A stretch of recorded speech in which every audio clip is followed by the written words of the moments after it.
Ready அம்மா. எங்கயா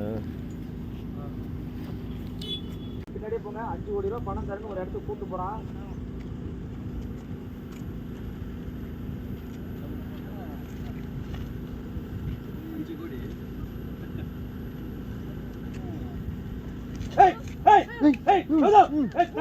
நல்லா ஸ்டைல் பண்ணுங்க. நல்லா ஸ்டைல் பண்ணு, நல்லா ஸ்டைல். நல்லா நல்லா கொஞ்சம் கொஞ்சமா கொஞ்சமா கம்மி பண்ணலாம் மேடம். மயக்க வருது. சுத்தி முத்தி பாத்து கண்ணிங்க அவளை பார்த்து பாருங்க. சுத்தி யாரும் ஆக்ரோஷமான கோவத்தோட அப்படியே பாத்தீங்க. 5 கோடி ரூபாய் பணம் வேணும்னு என்கிட்ட கேக்குறியா? இன்னைக்கு ஒண்ணு கொல்லணும்னு தாண்டி பிளான் பண்ணி வச்சிருந்தேன் வந்திருந்தேன்.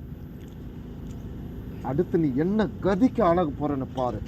என்ன கதிக்கு ஆளாக போறன்னு பாரு. அப்படி அந்த துணி பைய பாத்தீங்க. அப்படி பாத்துட்டு யாரா வராங்கன்னு பாத்து